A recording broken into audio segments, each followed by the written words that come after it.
Well, Dr. Rob Kelly, thank you so much for joining me today.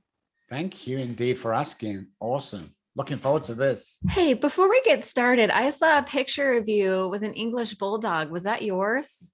Yes, I have three English bulldogs. We used to have four, but we had to rehome one because of fights. Oh, But I have Mackenzie, who's the girl, and two boys.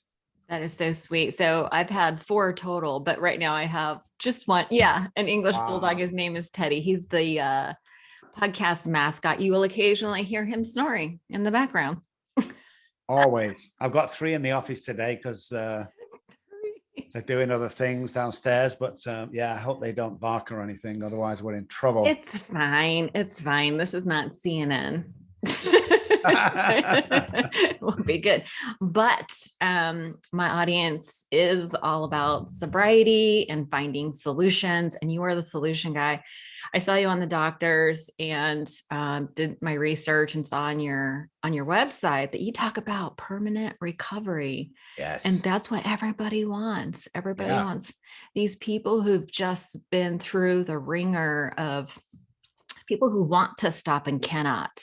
Yeah. Those are our people, right? Yeah. And so I can't wait to hear what you have to say about all that. But like I said, before we jump in, we do this something called the lightning round. So I'm just going to pepper you with it's never usually very fast, but I'm so curious, what were some of your favorite books when you got sober? When I got sober, well, obviously the big book I read often, but I kind of, well, I wrote a book myself, so that's obviously the best book Yes, ever that I've read. ever. But just real life. I love biographies. I love to see how Oh, other people live and how other people have overcome. Not a big believer in these get well or get fit books that are out there. I just think that it's all about the mind. oh my So I'm gosh, I couldn't intrigued with the agree more. mind. Yeah, Yeah. I couldn't agree more. Yeah, I'll be talking to Dr. Anna Lemke.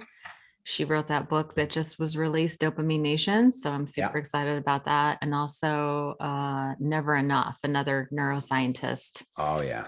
Yeah, so I'm all about it. Awesome. What about, do you have like a favorite go-to mantra? You kind of said it this morning when I asked I you how did. you I are. did. I always use that. It's dreaming. I'm living the dream instead of dreaming a living.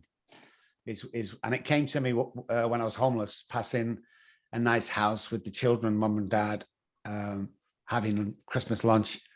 I used to dream of that. I used to dream of living that little dream, and when I did, it just came to me one day, and it's been my mantra ever since. I love that. Yeah, we do have a tendency to spend a lot of time in fantasy land when Yeah, we're yeah. in the throes, even afterwards, if I'm honest. Do you have a regular self-care routine that you practice for yourself? I do every single day when I get up. First thing I want to do is I want to train my subconscious brain. So I go to the mirror, I look myself in the eyes, and I say, I love you 10 times. I don't say any other affirmation, just I love you, because I used to have a big problem with that. So I'm kind of storing the subconscious brain. So when it comes to that decision making, that's going to pop over to the prefrontal cortex. And I'm going to go, you know something? I love myself today. I deserve this. So Hmm. yeah, that's what I do.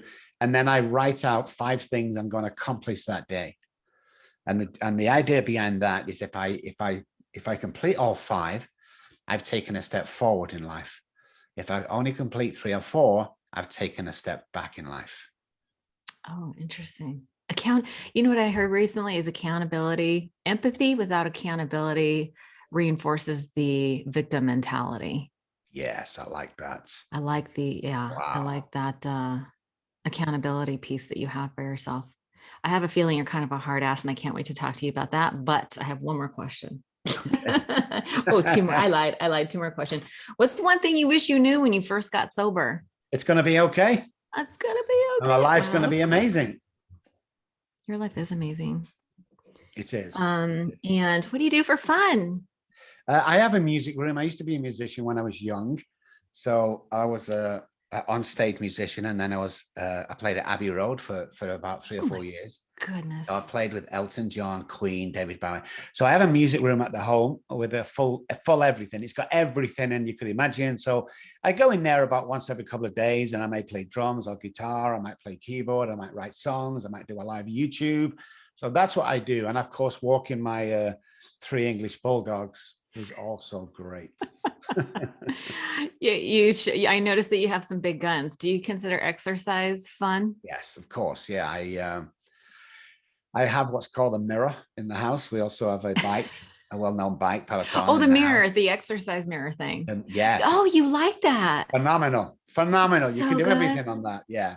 And So you can make yourself look beautiful on the yes, of outside. course. If you really squint for me, I'm like, oh yeah, you don't look too bad, to be honest. Okay, but I don't want to gloss over the fact that you mentioned that you play with Elton John and Queen. Fucking amazing. Oh my Right, God. right. That is Yeah, amazing. You just kind of like threw that out there very casually. That's pretty incredible. yeah. It's what paid for college. College. I was a session musician. I A grew up session. on the projects, so I was never going anywhere really. But I always wanted to be better, so I auditioned after playing other recording studio sessions, and then I did 7 auditions and got the job. And I was only 16 at the time against professional. I 16. know, but I had this confidence. Well, my mom used to tell me I used to walk around with the guitar around my neck and wouldn't even take it off to bathe. I was just obsessed because a musical family. I was on stage at 9 with a Oh, musical family. oh, So yeah, so okay. awesome. Everyone asked the same thing. Who's the worst person you've played with regarding hanging around? And who's the best? Worst person at Elton John. Once he gets into that mood, is Was horrible. that before he got sober or after? Yes, yes, I think before. Oh, Back yeah. in Okay. it would be 79 around that Okay. area. And the best would be Freddie Mercury. We spent hours and hours late into the night chatting about philosophy and how we can change the world. So yeah, I beautiful got man. the sense from Freddie Mercury that he'd be really funny. Oh yeah, he is. He's always kind of switched on. You never find him in a bad mood. He's always Oh. smiling. He used to call me Robbie Darling, which is hilarious. What You else know? would he call you? Right? Exactly. Exactly. So, These yeah, guys. awesome days. That's amazing. That is truly, truly unique. That's very cool. Okay, well, that's it for my silly lightning round questions. I always like to provide like book resources and things like that and Yes. sort of set the stage for mindset. But really, what you and I think both care about is helping other people. And to help other people, I actually practice hypnotherapy. So when you talk about subconscious mind, neuroscience, and all that stuff, what we're talking about is root cause, Mm, right? Because you and I are dealing with people that have chronic, persistent, pervasive conditioning yes. from childhood. I read somewhere in your stuff that root causes are abandonment, fear, and shame. Can you tell me a little bit about why those things lead us to want to medicate with drugs and alcohol? And really, mostly, what is your process to help treat that pervasive, consistent conditioning? Well, we have to look. There's a couple of things you need to look at before we get in that conversation, and that is the alcoholic brain, which is a predisposition. We're born this way. It's hereditary, not like drug taking. Alcoholism is different. So we look at that brain, for instance, is what I study. And many people often ask me, what's the gateway drug, Rob? It's obviously marijuana. And my answer is always the same. It's trauma. That's the gateway drug. Trauma. So I'm born this way. I have a remapped neural pathways at birth because I have the alcoholic brain, which wants to self-sabotage at any opportunity it can. So remapped and then trauma. Now, when I say trauma, people think, oh, well, I've never been in a car crash or, no, Witnessed a trauma. murder or, Right, but yeah. trauma can be in the house. So, for instance, my mum walked in hypothetically one day, and me and my brother stood on the table. My brother's a normie, and my mum says to my brother, because this is what she said, and this is what he hears: "Paul, get down off that table, you stupid idiot! Get down!" And he jumps off and he laughs. What I hear, same sentence said to me in the same voice: "Get down off that chair, you stupid idiot!" So my brain and subconscious brain and central nervous system is jacked up for a start. And all that wording, everything we hear and we see is always stored in the subconscious brain. Everything we do. And that's why the latest science that I do regarding the brain is helpful into the subconscious brain. So I'm automatically abandoned because of the way I hear and see things. So my dad used to work a lot of hours. We're a working class family. So I have hardly seen my dad. There's abandonment issues straight away, which we don't think are abandonment issues. My dad's doing the best he can. Oh, don't be so silly, Robert. You can't go to college like your brother. Oh my goodness, that does more harm than you could ever imagine. But my What? subconscious brain loves that stuff.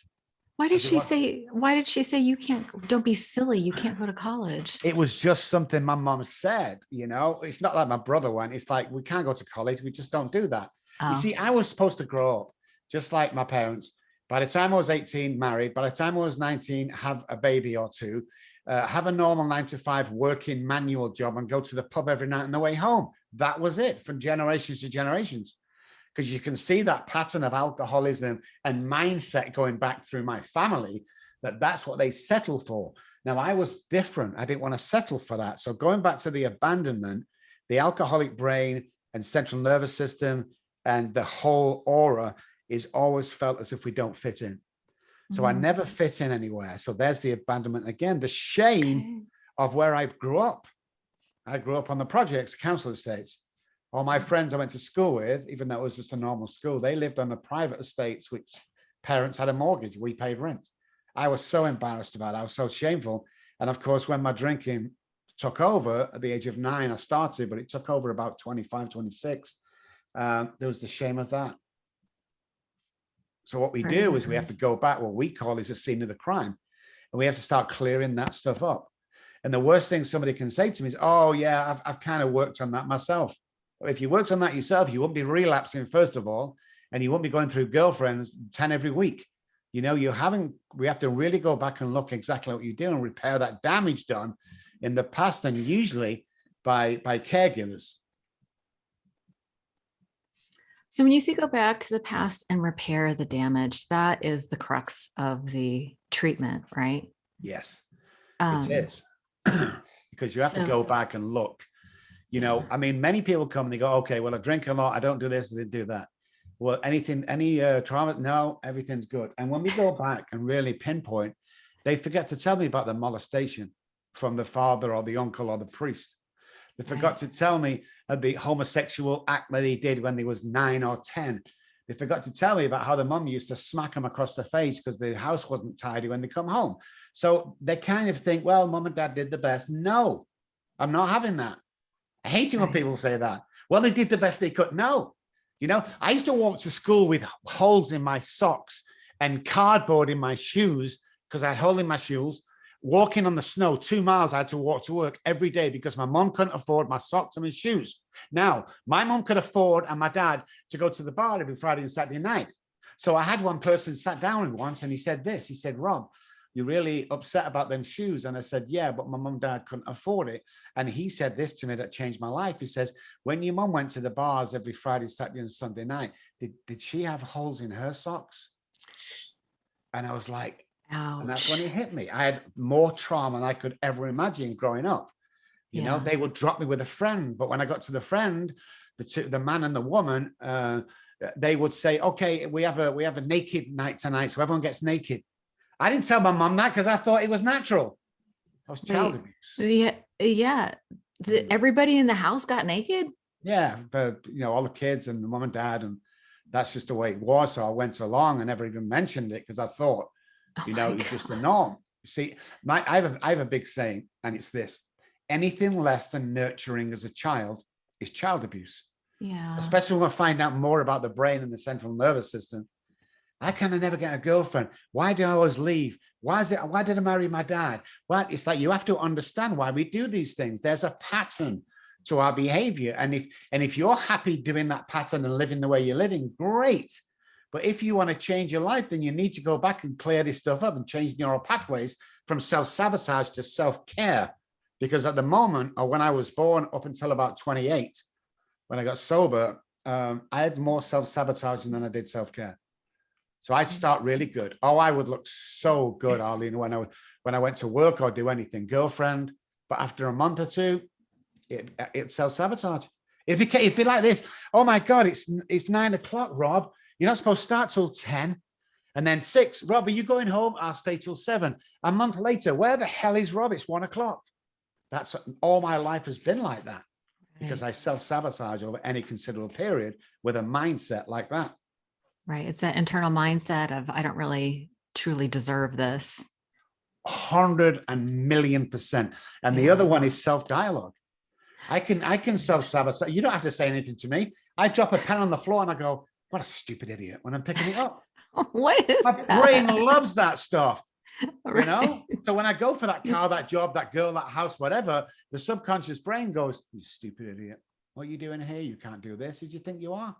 Right. And I still get that today when I do speaking. I'm sat in the wings sometime and I'm thinking, oh my God, they don't what I've got nothing to offer. Oh my God. And I panic. Yeah. And then God takes in when I walk over. And I'm a big spiritual guy now. I used to hate that word, God. And we're all happy going to church. I used to hate that.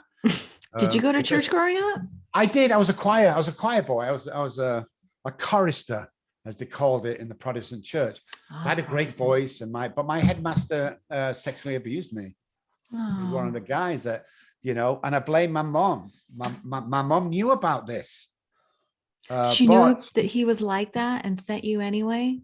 It was nothing directly talked about, but I remember being picked up. There's a group out there of singers. They call the Vienna Boys Choir. Oh, it's sure. like the elite. Well, my headmaster said, who was also the teacher of the music and the church, said to my mom, we have Robert an audition for the Vienna Boys Choir in Chester, which is 70 miles away from where I live. He took me there and the rest was blurred. We never went to any audition. I come home feeling sick. Mom said I was silent for about 3 months. 3 months. Yeah, couldn't say anything. I was shocked. I don't remember the incident, but put 2 and 2 together. Right. You know, I don't remember going for any auditions. So it was a ruse.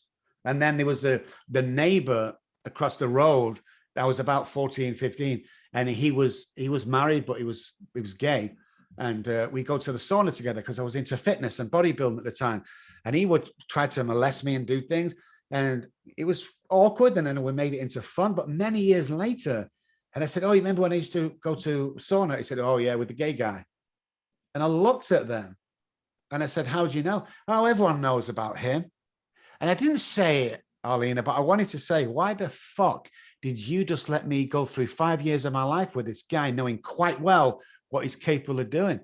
And it really kind of set me, not against my parents, but I'm thinking, what you know, fuck? he did the best he could is not good enough for me. I don't No, like I heard that at a meeting one time. This guy, because you do hear that a lot. And I think it's a way, it's sort of like spiritual bypassing. Like you have to go through the pain first and do the processing, metabolize the pain and blah, blah. And sometimes that thought, they did the best they could, offers a little bit of peace. But if you don't do the work first, it's just spiritual bypassing and you're just putting a Band-Aid over a pile of shit, right? Yeah, exactly. And this guy stood up at a meeting one day and he like pounded the podium and goes, it wasn't good enough. Yes. It wasn't. And I was like, thank you. Finally, somebody spoke the truth. Exactly. And that's what's missing. One of the things when I came to America, because I wasn't known or famous at anything back then, is I wanted to have a platform where I could speak my mind. I don't report to anybody, you know, if I say the things that other people are thinking or wish they could say, because it isn't good enough. You drop the fucking ball, mom and dad, own it, you know, oh, well, that's just the way that my dad never spoke to me. You know, he couldn't give him a gift. He was one of them guys, very embarrassed. Well, it was just the way he was brought up. Bullshit. Change it. I changed it. You know, I lost my kids and all that, but now I've got in touch with one of them. I've changed it. You know, oh, it's just the way. No, it's not. I'm not having that. You know, what's important about owning it in your mind? Like when you tell somebody, you know what, hey, it wasn't good enough, and we want them to own it. Is it the validation? Is it a standing up for ourselves? What is it about owning it that is so important? Well, first of all, when I do that, it's telling the truth. It's outing the truth. It's like there are some guys growing up now around the world that don't even think the Holocaust happened. It's that crazy, kind of thing, you know, and I don't want people to get into that. It's like, let's remind us who dropped the ball and who didn't, you know, and I like giving information that, you know, people go, oh, well, we shouldn't be talking about that. You know, first of all, the alcoholism. Yes, we should. And I'm blatant when families comment, oh, little Johnny's, you know, he's drinking every day. Like, well, he's going to die. Whoa, you can't say that to us. Why? What, can I not speak the truth? Truth telling for me is powerful. Yes. It really is powerful. And I like to first of all, I have this aura that attracts people when I speak. And that was a gift. I used to be Always terrible. had it, huh? Yeah. And Yeah. now I say it loud, I say it strong, I say it proud, and people listen. And I love the fact that let's not keep it hidden away. Oh, Let's no. bring it out, because alcoholics used to be, until 2 or 3 years ago, where the gay community was 30 years ago. It's like, oh, we don't talk about that. And we don't really, we know it goes on, but hey, you know, I How always say to people, silly. I know, right? But I I always say to mean, people, okay, here's the sorry to interrupt you, but here's the thing. It's okay for you to get drunk and show your ass in right? public, but Yes. God forbid you tell people I don't drink anymore. I just don't like blacking out. I don't It's, like waking up in it's like strange the worst thing in places the with world. strange. It's like, I heard this guy tell a What is joke that? once. He was like, I went to the bar and the guy said to me, do you want a drink? And he says, no, I'm an alcoholic. And he said, what? He said, oh, I'm sorry. I'm a serial killer. Thank God for that. I thought he said he was an alcoholic for a second. Just a It's serial kind of killer. that scenario where I'm out there just doing it, you know. It's I so don't, crazy to me I that know. people are so like, and people still like that are in recovery. And listen, I don't come out with like, oh, I'm an alcoholic. I'm just like, yeah, I don't do that. It just depends on the audience. It really depends Yes. on, you have to know your audience. Like at work, I used to, when I was in corporate, I would just be like, yeah, just not drinking. Want to get up early, want to be fresh. Yes. But And the last 10 years have been with people who are getting back in shape.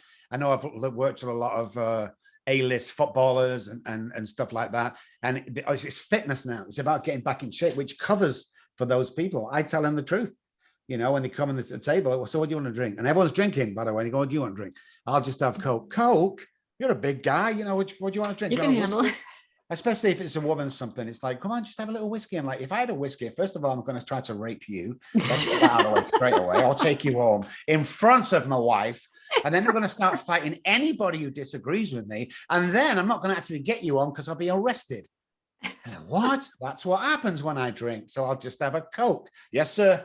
And they walk away. It's One like, Coke coming one up. Coke coming up. Yeah, One time I made the awesome. mistake of telling this guy at work, he goes, I go, oh, I don't drink. And he goes, how come? And I go, I tend to break out naked. And he was all, 2 drinks, please. I go, oh, wrong thing to say. Break out in handcuffs. How about that? Right. I'm Yes. allergic. Yeah. Nobody's scared of me fighting. I'm like 5'3".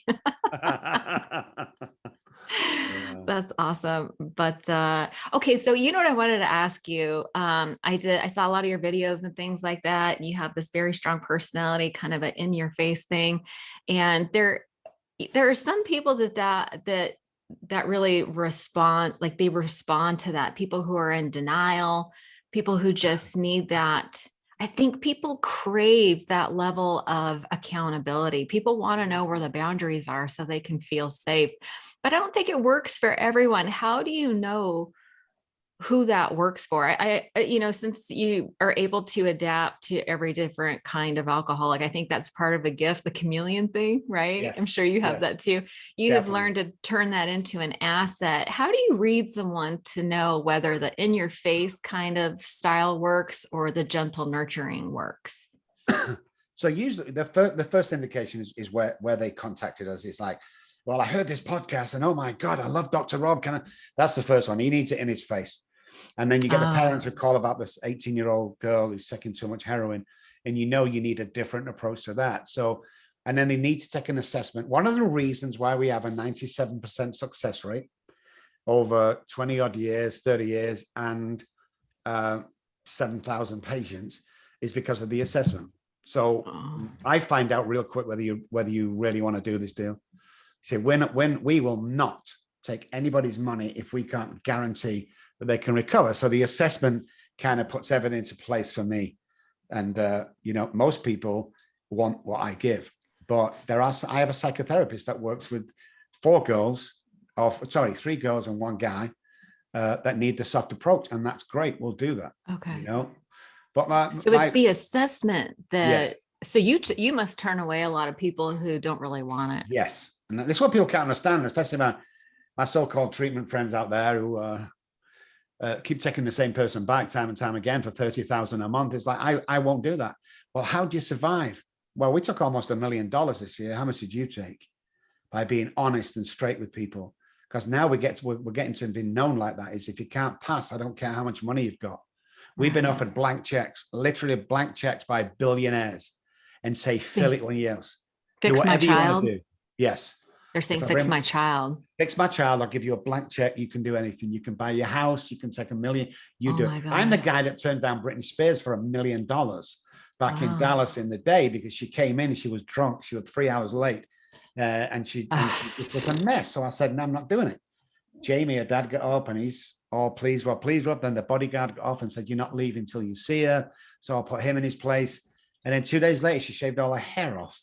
He said, I won't do that. I won't do that. I can't look in a parent's face and say, hey, I'm really sorry, but she didn't want it. No, I don't believe in that. If you get somebody with you one-on-one, we do 1 hour a day for 90 days, you can change the way they think. Period. An hour a day for 90 days. What do you do in that hour? Well, 5 days is with me, and I go back and change neural pathways, and I change belief, and I change behavior, and we build a future for them. So if they need a job, we'll get them one. If they need to start their own business, we'll build them a website, all this great stuff. My psychotherapist will go back to the scenes of the crime. She specializes in childhood trauma. My number one coach, which is also my daughter, which we'll get into later, opened a Manchester office in England about a year ago. And she is the family people, because we believe if somebody calls who wants help in a house, and there's him, his wife, and 2 children over the age of 16, all of them need to be in the program. We won't take you on and say, well, that's just me that's sick. Now, the house is sick, first of all, and the wife's probably enabling, and she's going through some stuff, and she's probably near a nervous breakdown. So either you all come on or we don't see you at all. That's brilliant. Well, it's like, if you can imagine a house, let's speak Japanese, and we take them out of the house and stick them in our house. Let's speak English, because we have a different language for recovery.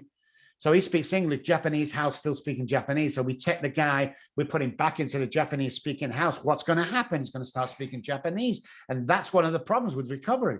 You don't understand the family dynamics around the alcoholic. The whole family's sick, and we need to heal the whole family. So we find that and that's some intense work with the family dimension, the family unit, and of course the alcoholic and the desperate wife.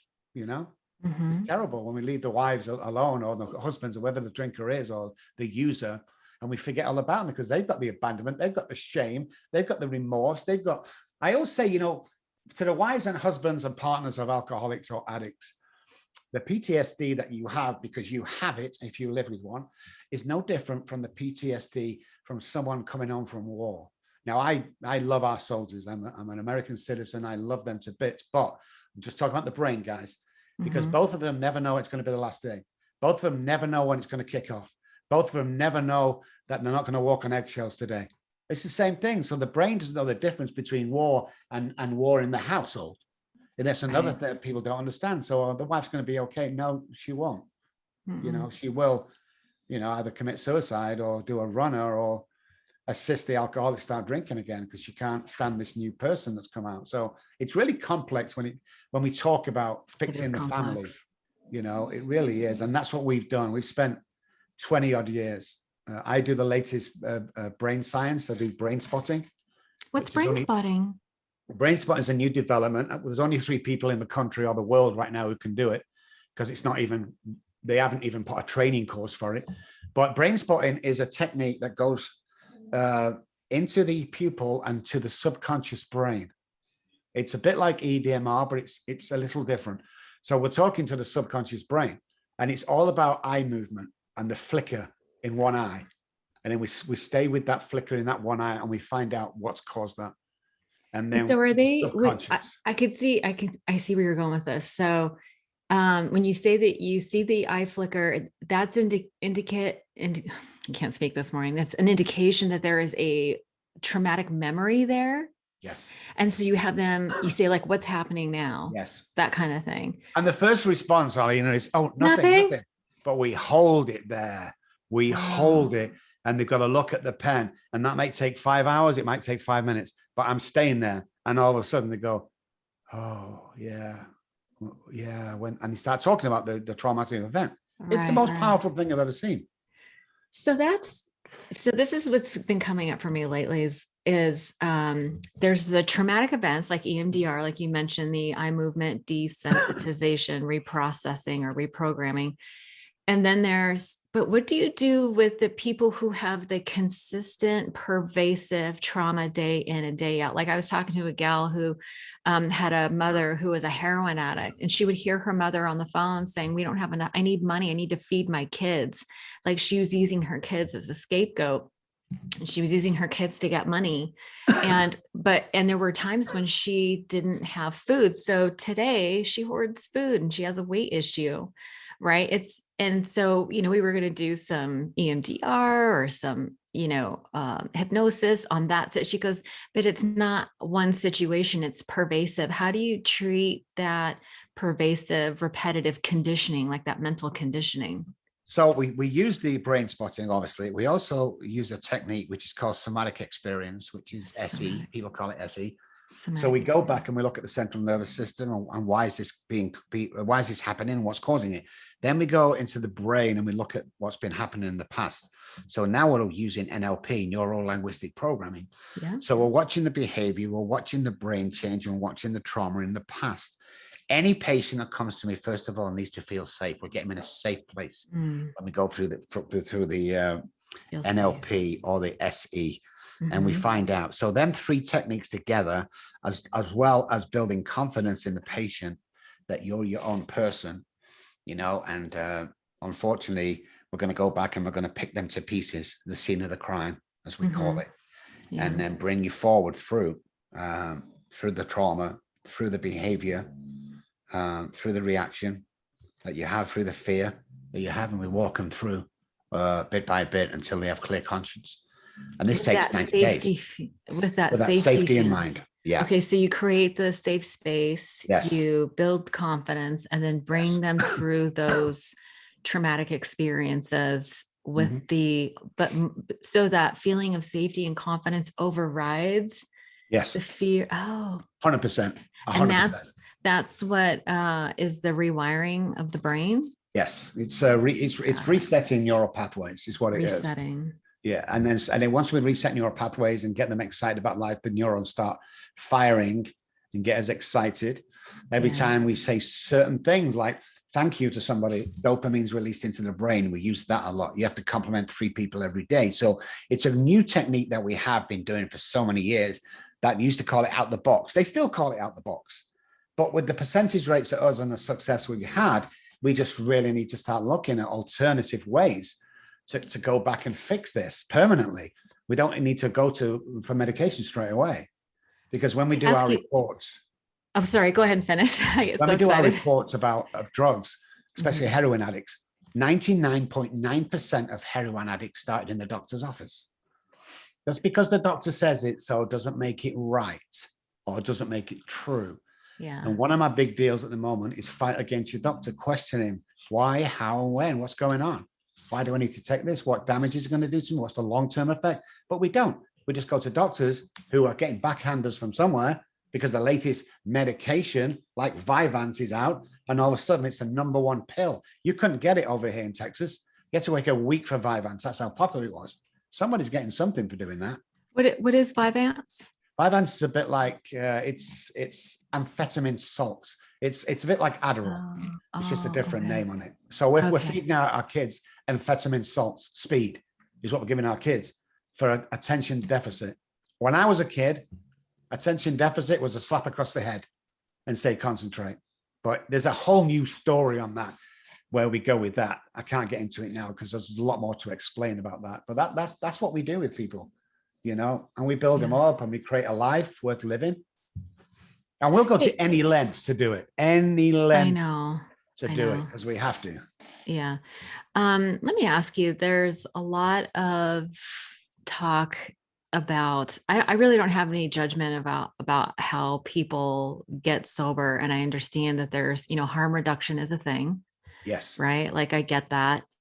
But I don't have enough information to make an informed decision about like the brain and the neural pathways. And because while I think it's important for, if people are smoking weed to get off heroin and that keeps them alive, God bless you.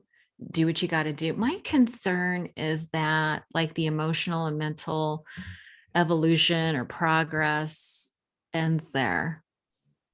Do you have feelings about, I'm sure you have feelings or opinions about like, why is harm reduction not meant to be a permanent thing? Like how, like when I talk to people like that, how can we move them? Yes, I'm glad you're alive. If that's what's keeping you alive, I don't even have an opinion. But what about one day stopping that? What about healing your brain and your dopamine reward system so that you no longer have to do that? You can have the benefits of living a full life. Yeah, because I've heard of people on Suboxone for years. That's not Yeah, the idea. You know, it's much harder to come off Suboxone than it is heroin. That's a right. fact. So what we have to Yeah, do is down step them, grade them down, and then taper off gradually and have an end date for that. So let's say the end date is 2 months or 3 months. We need to keep heading towards that. And eventually, as the brain starts to waken up and the central nervous system starts to act the way it's supposed to do, and the feelings start coming back, and you realize that life is worth living and so much you've missed out on, eventually the end date will happen and they'll be able to come off successfully.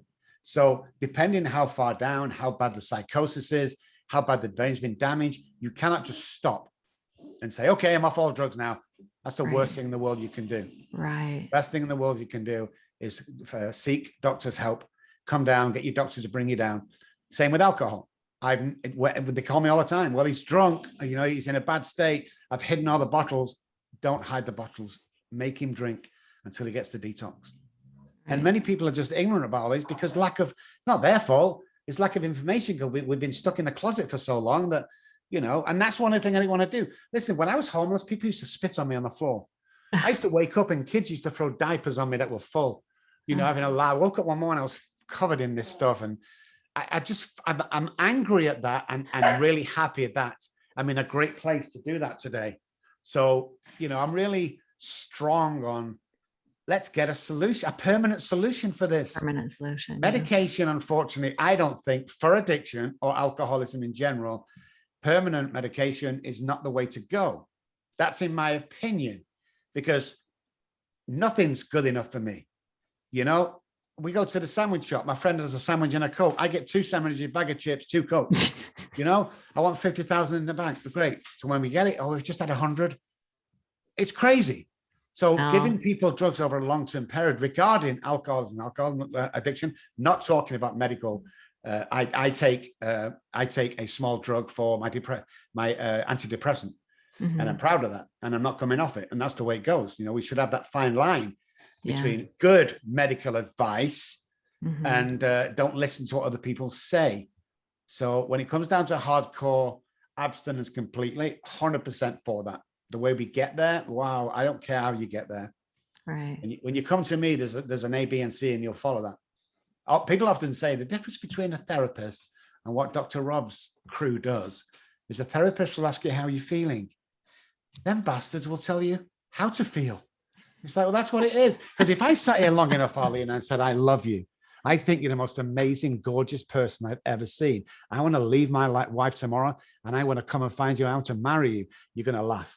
But if I said it often enough, you're going to start to believe it. And if I said it real often enough, I'm going to start to believe it. So what we hear when we get these patients in sets them up for an amazing life. When's the last time somebody said you're an amazing person? When's the last time we thanked somebody or tell them I love you? When's the last time you stopped at a hospital, walked in and thanked all the nurses? It never happens. Right. Because especially when you get to a position like me and other people like me, I'm in the office some months ago and I have 2 nurses there. One's a new, one's been there ages. And I heard them and one said, oh my God, did you see what Dr. Kelly just did with that guy? He came in miserable, suicidal. He walked out laughing and whistling and said bye to everybody. It's an absolute miracle work. After 90 days? Yeah. And the older nurse said, hey, have you told him that? And he said, no, not tell. I mean, he already knows, but he knows. We don't know. We don't know. No, you know, and that's what's okay. So this is the interesting thing about, you know, the default mode network, right? That operating system that we have in our brain, and we tend to.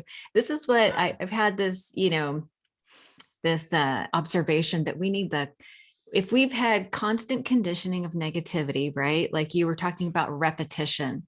You said, if I tell you you're all these beautiful things, you're going to start to believe it. I'm going to start to believing it's the repetition, because the subconscious mind doesn't filter false from the truth, right? It just takes, it's like the balance scale, which is kind of the good news, right? There's that idea of 51% that we're actually, all you need is 51% to tip the scale, right? Yep. So it's this ongoing conditioning that we need. So over those 90 days, they get they get reconditioned, their mind is reset, the family is readjusted. But the kicker is the default mode network and going back to the old ways. Like if we don't maintain the conditioning, is it true that they go back to the old ways? What do you do for the ongoing conditioning? Of course. So this is my, now guys who are listening, I'm sorry. Those guys are watching. This is my self-sabotaging neural pathways. He's holding a blue pen. Let's say this is so blue for self-sabotage. Okay. These down here are your small bits of self-care. Okay. But this runs my brain. Yes. I will self-sabotage. So what this program does is it takes you from there to there. Flips it over. Yeah. So this is never going to go away. So we need to daily maintain this by the smallest things. Obviously, if you're a spiritual guy, you pray, compliment people, at the Good Samaritan, whenever I go into a room, light the room up. Because if I walk into a room with a frown on my face, most people are going to frown back. If I walk in the room with a smile on my face, most people are going to smile back. That's the hardest thing for people to do, is practice smiling. Because the world needs leaders. You could be a leader for a day in that office or that waiting room or, that elevator. It's all about carrying a message of, hey, you can be anything you want. And people used to go, Dr. Robb, I can't be a president. I was like, I beg to differ today. A businessman's just been running our country. Don't tell me you can't do anything. There's no difference from somebody who comes to me almost homeless or homeless like me, and the CEO sat in that office above. The only difference is he believed he could do it. You don't. And when we get them to believe that they can do it, the world is their oyster. Absolutely. I don't think people really understand how powerful beliefs are. No. They're all in your subconscious mind. Yeah. Or how powerful they are. I always tell people you're empowered, but you just don't know it. We need to start realizing how powerful you really are. Yes. I think, in traditional, like 12-step recovery, like the old school recovery, is beating the drum of you're powerless over, I hear it all the time, powerless over people, places, and things. And I think I have to call bullshit on that. Because it's the biggest myth in AA. Yeah. Is because what does step one say? Powerless. Oh, we're all no, it doesn't. It says over alcohol. Well, the step one says we admitted we were powerless. How can I be powerless? It's not where, no apostrophe in there, but people put it. We're all powerless over. I'm not powerless over alcohol. I passed 4 liquor stores to go to my AA meeting. It's a past tense. They meant it to be a past tense. They're talking about permanent recovery. We admitted we were, and our lives had. Not our life is. It's all past tense once you start the steps, if you've read the book. I mean, I love 12-step meetings with that big book because it's the truth. Yeah. We talk about a psychic change and people go, is that a crystal ball? Listen, in 1938, when they were talking about a psychic change, it was changing neural pathways. 10 years ago, only 10 years ago in the medical fraternity, we found the brain was like plastic, neuroplasticity, they call it. It's the same thing. It's changing neural pathways and molding them. Yeah, in 1938, these guys were talking about that. AA rooms right now are a joke. 90% of people in any meeting around the world is a heavy drinker. And we allow them to get away with this bullshit. They come in. Oh, today I want to talk about, I went to bed last night and my cat was licking beer up from my husband. Is he an alcoholic? Fuck, really? You want to go down that shit? But we allow these guys to do that. So the real message is gone. But I've got to tell you, 20 odd years. It depends where you go. Not all meetings. Oh, 100%. Yeah. Not all meetings are created. No, equal. they're not. They're not. They're amazing meetings. But that's the best piece of literature I've ever read. Is the 164, that blue book. Oh, yeah. Of all the studies I've done in the world regarding pertaining to the recovery of an alcoholic, that's the best book I've ever read. Yeah, I love the community. There's so many good things. But you know what? You just blew my mind with the whole "we're powerless," not "we're powerless." Exactly. A little apostrophe makes all the difference. I guess the one thing that really bothers me about the 12-step community is the way some people treat the book like a new Bible. It's the religious dogmatic, like Yes. they're closed-minded to other things. And I wanted to ask you if you had any thoughts or opinions on like treatment resistant depression with the use of psychedelics. I know Johns Hopkins is doing lots of studies, and there's this new like alternative recovery for people with like intense heroin addiction or intense alcoholism. They're doing these ayahuasca retreats in Costa Rica. Do you have, what are your thoughts on those?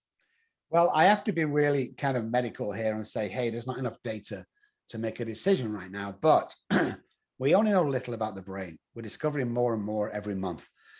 So why wouldn't you try that? Why wouldn't you try a different route to get to the same end result, which is sanity and living your best life, you know? And it may work for you, it may not.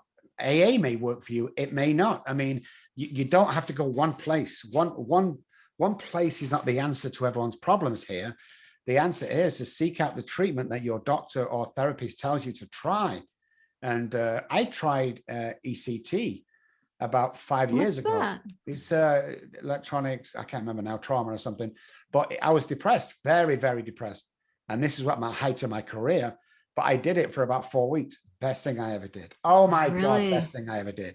Yeah, in literally 4 or 5 weeks. So I'm always looking at different alternative new treatment, you know, and I don't put a downer on anybody or anything from the medical fraternity that wants to be tried, because why wouldn't we? Yeah.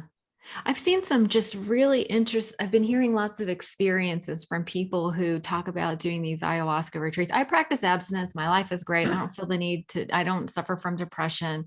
It sounds very interesting because it sounds like a process of dissolving the ego. And really it's like it drops the veil of denial and you can see things clearly. And what you were talking about before about recognizing and acknowledging the truth, right? The truth of maybe some of the fear and the abandonment in the past. And I just found that really interesting. It'll be interesting to see what the Johns Hopkins clinical trials do. But I know of people personally who do things like the microdosing to treat clinical depression and things like that. It needed somebody like Johns Hopkins University and hospital to try this, because everyone else would put a damper on it. So I'm glad a good name in the industry, in the medical fraternity, has actually taken steps to do this. I think it's absolutely amazing.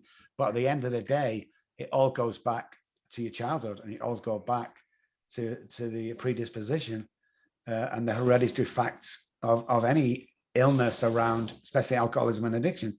So it would be interesting to find out, because the problem is with this world right now is everybody knows somebody with an alcohol or drug problem. And I always say to them, if you don't, it's probably you, because everybody knows somebody, you know? And a few times I've said that, people have gone very quiet and ended the conversation real quick. Yeah, they go, oh shit, it's me. Somebody. You know, let's bring it out into the open. Let's try all these things for different people and see if we can get a response. Yeah. Yeah. Life is short. Let's just cut the bullshit and get to the truth. Sugarcoating this shit kills people. It really does. Like when somebody goes into a room, an AA room, and goes, well, we're all powerless over alcohol. My answer is always the same. How many fucking people have you killed with that line? How many people have you killed by just saying that, you self-sanctious son of a bitch? Read the book. If you're stuck in a 12-step meeting, read the information that tells us. Read it. It's awesome. Yeah. And it's not only read it, but apply it, right? We have to take action and apply the information. So it's not enough to know how or know what. We need to know the how. We need to know how to apply this information.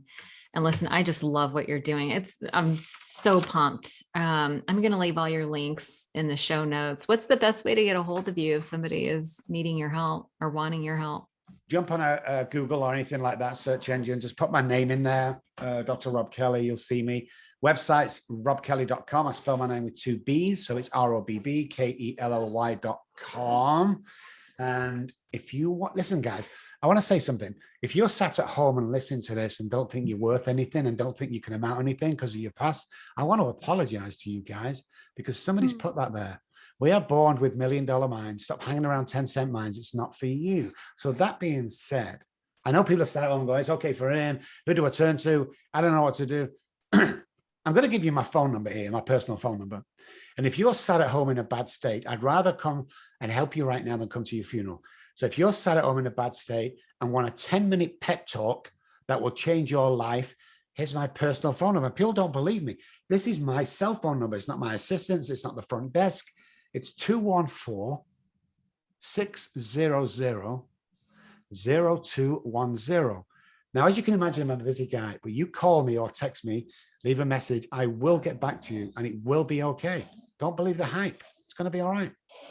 Wow, that's impressive. I was like, oh shit, he's really going to do it. I know. People are surprised at that. You know, it's just like, I know. No, I'm in the trenches with you guys. You're talking to a homeless guy that got his kids taken off him, you know, that fell asleep, supposed to have his kids 3 days later, not being changed or fed, and I'm drunk on the floor. And the police dragged them out of there.